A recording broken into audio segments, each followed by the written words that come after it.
Halo, anak-anak, ketemu lagi di pelajaran PJOK ya. Kali ini kita akan membahas materi tentang bela diri ya, aktivitas pembelajaran bela diri. Bela dirinya yaitu pencaksilat, walaupun di antaranya itu banyak bela diri yang lain ya, di antaranya wushu, karate, kungfu, ya, taekwondo, capoeira. Ya, saat ini kita membahas tentang pencaksilat ya. Sebelum masuk ke pencaksilat, kita harus tahu ya asal usul pengertian mengenai pencaksilat ya. Oke, pencaksilat merupakan asli bela diri Indonesia ya, yang dapat dimainkan secara, di situ pencaksilat dimainkan secara perorangan, bisa untuk berpasangan, beregu ya. Dan menguasai pencaksilat itu diperlukan penguasaan teknik pada pencaksilat tersebut ya. Anak-anak, nanti kita akan pelajari materi ini, diharapkan kalian bisa memahami nilai-nilai luhur yang terkandung dalam bela diri pencaksilat ya, yaitu sepertinya disiplin ya, tanggung jawab, jujur ya anak-anak, dan juga kerjasama serta toleransi dengan baik dan benar anak-anak ya. Olahraga bela diri pencaksilat ini adalah merupakan warisan ya, warisan nenek moyang kita, bangsa ini ya, bangga dengan bela diri pencaksilat ya. Kalian tinggal di Indonesia berarti kalian harus bisa membudayakan pencaksilat ya, terutama kalian sering nonton film-film laga Indonesia ya, itu biasanya menggunakan teknik pencaksilat ya. Terus apalagi yang terbaru-baru ini The Raid ya, The Raid ini merupakan seni bela diri juga pencaksilat ya, The Raid. Apalagi yang film-film kolosal ya, yang biasanya orang tua kalian suka film-film kolosan, yang Angling Dharma yang biasa bisa ditonton ya. Dan juga karena pencaksilat dari kebudayaan bangsa Indonesia, maka perkembangan dipengaruhi oleh wataknya ya, watak ataupun selera masing-masing daerah ya, berbeda ya. Juga lihat dari faktor-faktor alam dan juga mempengaruhi perkembangan pencaksilat itu tersendiri, misalnya keadaan iklim ataupun keadaan sosial ya, yang berarti adat istiadat daerahnya masing-masing. Oke, dan juga di Indonesia istilah pencaksilat baru digunakan setelah berdirinya organisasi dulu, berarti udah berdiri organisasi baru akhirnya muncul pencaksilat ya. Nama organisasi yang ada di Indonesia itu harus kalian ingat, yaitu IPSI, yaitu Ikatan Pencaksilat Seluruh Indonesia ya. Sedangkan di tanah Jawa kebanyakan dikenal dengan pencaksilat, biasanya di daerah Sumatera itu dengan kata istilah silat ya. Jadi pertama itu di Sumatera, jadi tahu itu bela diri tapi namanya silat, sedangkan di Pulau Jawa itu namanya pencaksilat ya. Pada sejarahnya pada kepemimpinan Edi ya, sebagai pendiri pertama untuk mengembangkan pencaksilat di mancanegara, itu membentuk pendirian pencaksilat antar bangsa, yaitu namanya Persilat ya. Itu berdiri pada tahun 11 Maret 80 anak-anak ya. Itu negaranya memperkasai dengan beberapa negara ya anak-anak, antara Singapura, berarti negara-negara Asia, Malaysia, Brunei Darussalam ya. Keempat negara tersebut itu akhirnya dinyatakan sebagai negara pendiri internasional pencaksilat ya. Oke ya, kalau disingkat IPS ya, tapi tidak ada ya. Jadi untuk organisasinya itu IPSI ya. Oke ya anak-anak ya. Nah, upaya pengembangan pencaksilat itu dipelopori oleh Indonesia ya, dan anggota Persilat yang tadi yang sudah disebutkan ya, tadi Singapura, Malaysia dan Brunei tadi ya. Sampai saat ini berhasil menambah anggotanya Persilat sampai ke negeri-negeri Asia ya, ataupun sekarang udah sampai ke Eropa ya. Kayak penambahan anggota itu dampak dari usaha ya, tidak lebih dari negara kita yang berusaha untuk memajukan budaya silat ya, sehingga akhirnya masuklah persilatan lainnya untuk memasuki pencaksilat ke multi event tingkat Asia ya, Asian Games ya terutama ya, organisasi dan membentuk organisasi pencaksilat ya, pencaksilat Asia Pasifik pada bulan Oktober ya 99 baru ya. Tadi 99 ya, kalian belum lahir ya tahun 99 mulai Oktober. Organisasi Pencaksilat Indonesia disebut dengan Ikatan Pencaksilat ya, tadi sudah dibahas ya, IPSI ya, Ikatan Pencaksilat Indonesia atau disebut IPSI ya. Oke, pada tanggal 18 Mei 48 di Surakarta, yang tadinya Prakarsa ya, Pak Edi tadi ya. Oke ya, diprakarsai oleh Wongsonegoro yang saat ini menjabat sebagai Ketua Pusat Budaya ya.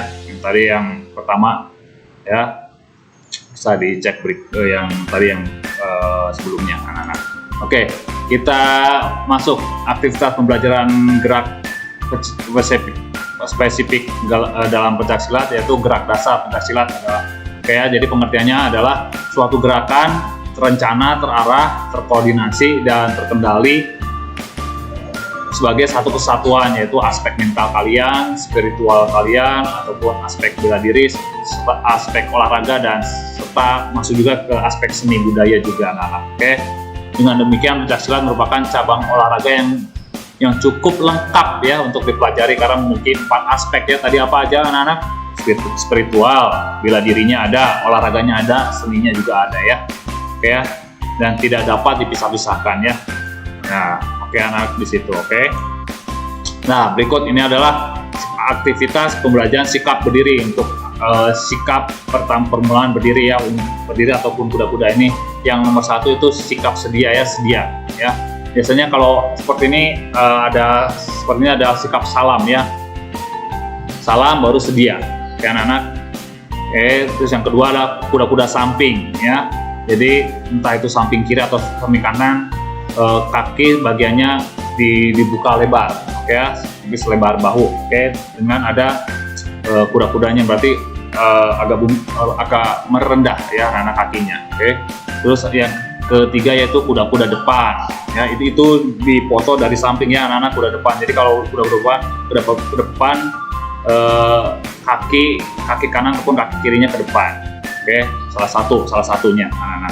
Terus selanjutnya kalau lihat dari samping itu kuda-kuda silang. Biasanya dilihat dari samping, nanti akan kita praktekkan ya anak-anak. Terus yang selanjutnya kuda-kuda belakang, tinggal salah satu mundur ke belakang ya, kaki yang belakang ditekuk. Oke, yang kalau kuda-kuda depan, kaki depannya yang ditekuk. Oke anak-anak, itu untuk kembali sikap berdiri. Terus selanjutnya aktivitas sebenarnya sikap jongkok ya. Dalam pencaksilat itu ada sikap jongkok, ada sikap duduk yaitu biasanya sila ya, atau sikap berbaring. Oke ya. Dan ini adalah jenis-jenis pasang ya. Tadi sikap, sekarang pasang. Kalau pasang biasanya tangannya berupa pasang seperti ini anak-anak ya, pasang. Oke. Mau seperti ini boleh, mau dibuka jarinya boleh, digenggam boleh ya anak ya, untuk sikap pasang. Itu bisa dilihat untuk sikap-sikap pasang yang ada di gambar ya. Ada sikap pasang atas, sikap pasang tengah, sikap pasang bawah. Misalnya apa bedanya atas sama bawah? Tengah, lihat langkah kakinya agak lebar ya anak-anak. Oke, seperti itu ya. Sedangkan pasang bawah, lihat untuk tangannya ya di bawah ya. Untuk pasang atas sama tengah hampir semuanya di atas tangannya. Ini pasang ya, untuk tangan pasang. Supaya apa pasang? Ketika pukulan atau tendangan masuk ke wajah kita bisa ditangkis menggunakan tangan, oke, ataupun dielak, oke, ditangkis biasanya ya. Oke, ini adalah bentuk arah dalam sikap-sikap yang tadi ya. Oke ya, bisa seperti 9 penjuru mata angin ya, seperti itu ya anak. Arah adalah sasaran dalam melakukan gerak, baik waktu melakukan pembelaan maupun serangan ya. Arah dikenal dengan 8 ya, tadi alat 8 penjuru mata angin ya anak-anak, 8 penjuru mata angin. Oke. Nah, ini berikutnya yaitu kita belajar tentang pembentukan langkah ya. Langkah adalah di sini adalah perubahan injakan kaki dari suatu tempat ke tempat lain. Langkah dapat dilakukan lurus, silang, atau serong. Cara melakukannya bisa dengan cara diangkat, ya berarti kalau diangkat berarti satu tumpuan berada di bawah, sedangkan satu lagi di atas. Berarti kan diangkat, langsung geser, ingsutan atau ya ingsutan tuh kaki digeser ya bareng-bareng, ingsutan ya. Kalau geseran berarti salah satu bergerak. Kalau geseran berarti salah satu kakinya digerakkan ke depan maupun di belakang. Terus ada gerakan langkah lompatan dan loncatan ya, seperti mau mengelak ataupun menyerang ya. Oke. Di sini aktivitas selanjutnya, aktivitas gerak dalam pencaksilat yaitu pembelaan ya. Pembelaan merupakan prinsip utama dalam pencaksilat, sehingga harus benar-benar dikuasai ya, tidak hanya menyerang tapi kita harus melakukan pembelaan. Bentuk pembelaan dengan cara elakan ataupun tangkisan ya, mengelak ataupun menangkis ya. Itu untuk cara-cara pembelajaran pembelaan ya. Bukan kita bisa serang, kita juga harus bisa membela diri kita ya. Jangan kasih diri kita ya nanti bonyok ya anak-anak. Oke, nih perhatikan, ini adalah elakan yang dilakukan dengan cara memudahkan sasaran dari arah serangan ya. Ini tadi yang satu itu sikap sedia ya. Ini sudah bawa pasang tangannya.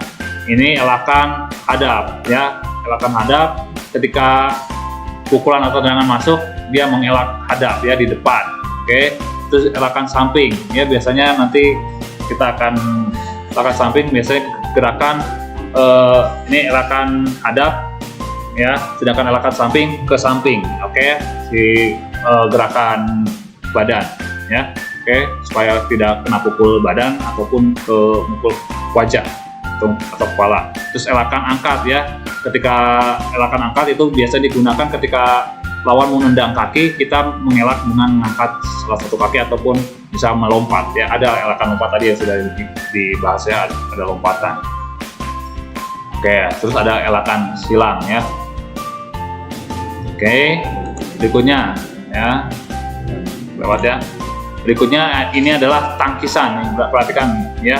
Jadi tangkisan yaitu merupakan cara pembelaan dengan mengadakan kontak langsung dengan lawan ya. Ketika lawan masuk si kepalan lawan tangannya, kita bisa nangisnya keluar ataupun ke dalam. Oke anak-anak ya. Ataupun dengan dua tangan keluar. Ya seperti itu anak-anak. Hal ini dapat dilakukan dengan satu tangan ataupun lengan ya, ataupun dua lengan ataupun siku dan kaki ya. Perhatikan gambar ini, gambar satu yaitu sedang menangkis ya dengan tangan ya, lengannya. Oke, tangkisan keluar kalau tidak salah ya. Kalau si kribo tersebut tuh gambar kribo sedang memukul ya, kita perhatikan ya, dia yang temannya yang satunya lagi sedang menangkis ya. Terus ini tangkisan keluar dengan dua lengan, oke ya. Yang itu nomor satu ya, sedangkan nomor dua itu ada tangkisan lengan dengan keluar seperti ini ya. Tadi yang satu itu keluar arahnya seperti ini, yang nomor dua itu arahnya seperti ini ya. Oke anaknya bisa, oke, ataupun dengan dua lengan keluar ya, bisa keluar seperti ini, bisa keluar seperti ini. Oke, itu bisa perhatikan ya, nanti kita akan pelajari, lihat nanti video-video yang akan diberikan baik untuk minggu depan. Oke anak-anak. Ya, berikutnya adalah jenis serangan ya, menggunakan lengan ataupun lengan ya, serangan dengan lengan. Nanti kalau ada menggunakan serangan menggunakan kaki ya. Saat ini kita akan membahas tentang lengan. Serangan jadi apa? Serangan dilakukan dengan menggunakan lengan atau kaki untuk mengenai badan lawan. Bentuk-bentuk serangannya yaitu berupa pukulan atau sikuan ya. Siku ya, harus tahu siku ya. Siku. Nah, oke, perhatikan, lihat gambar ya. Gambar aktivitas serangan tangan ya, sikap awal ya, masih bermula pada sikap awal. Terus untuk nomor 2 ini pukulan tinju ya. Jadi aktivitas pembelajar dengan melakukan serangan, ada tinju, tebak, sodok, totok, bandul, dorong, dan sodok ya. Perhatikan, lihat gambar-gambarnya ya. Tebak, catoknya ya, seperti itu ya. Perhatikan anak-anak. Oke. Bisa diperhatikan untuk pukulan tinju ya, tinju seperti apa yuk. Sudah bisa ya. Untuk sodok ya, sodok. Lihat tangannya ya, sodok. Seperti ini. Oke ya. Pak. Oke. Terus bandul seperti itu ya anak-anak. Nah, tusuk ya, misalnya dari bawah tusuk ya, seperti itu. Oke, itu aktivitas pembelajaran dengan serangan dengan tangan. Selanjutnya ini aktivitas serangan dengan menggunakan siku ya, yaitu menggunakan siku bawah ya, ataupun depan, atas, bawah, samping, serong, dan belakang. Oke, bisa diperhatikan untuk siku depan seperti itu, belakang seperti itu. Perhatikan nomor 2, serong ya, serong seperti itu ya anak-anak. Terus selanjutnya siku atas ya, atas, dan selanjutnya siku bawah seperti itu ya anak-anak ya. Bisa nanti kalian pelajari di rumah ya. Ya. Oke, dan selanjutnya ini adalah aktivitas serangan menggunakan kaki ya.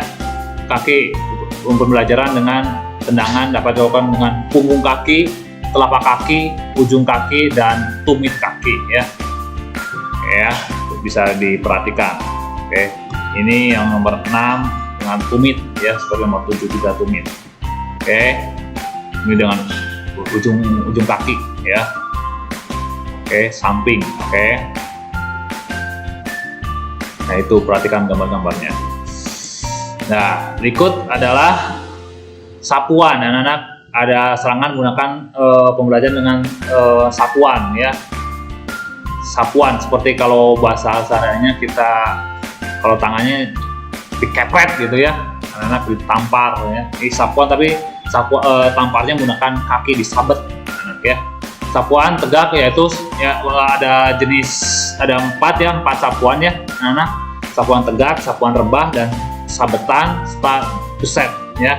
Yaitu sapuan tegak yaitu serangan mempunyai menyapu kaki dengan perkenaan telapak kaki ke arah bawah mata kaki lawan. Oke, lihat ya nomor 1 ya, sapuan. Nah, harus diperhatikan anak, ini gambarnya ini berhenti ya, jadi bisa kita praktekkan nanti ya, ataupun bisa nanti lihat videonya ya, video pembelajaran berikutnya. Oke, terus sapuan rebah ya, yaitu menyapu kaki dengan cara kita ketika dalam keadaan serang, kita mau menyapu atau sapuan rebah, kita dalam rebah langsung disapu kaki lawan. Oke, kalau sabetan yaitu menjatuhkan lawan dengan perkenaan tulang kering ya, langsung tendang tulang kering lawan ya, dengan cara kecepatannya harus cepat ya. Terus yang berikutnya yang keempat yaitu beset, yaitu menjatuhkan lawan dengan menyasar betis ya. Oke, betisnya disasar ya. Oke. Nah, berikutnya yaitu aktivitas ya, yaitu menggunakan dengkul ya anak, dengkul ya, dengkul kaki kalian ya. Itu serangan menggunakan sebagai alat penyerangan dengan sasaran, biasanya sasarannya dada atau kemaluan ya, dan pinggang belakang. Biasanya dengkulan terdiri dari 2 jenis antara lain ya. Oke, yaitu sasaran dada dan dengkulan samping, dengkulan kurang jelas ya anak-anak, dengkulan samping dan dengkulan depan. Oke ya, bisa dilihat ya dengkulan depannya seperti itu, asalkan biasanya kemaluan atau dada ya. Kalau samping berarti pinggang ya anak ya, dan sasarannya. Oke, untuk menggunakan serangan menggunakan dengkulan. Oke, selanjutnya pembelajaran tentang serangan menggunakan guntingan ya, atau japit ya, biasa dijepit langsung dibanting ya. Guntingan adalah gerakan menjatuhkan lawan yang dilakukan dengan menjepit kedua tungkai kaki lawan ataupun leher ya, ataupun pinggang ya, dijepit dengan kecepatan ya, langsung lawan dibanting dengan guntingan kalian ya. Oke, terima kasih untuk hari ini pembelajaran tentang pencaksilat. Nanti ketemu lagi di minggu depan. Oke, kerjakan tugas-tugasnya. Terima kasih, selamat mengerjakan.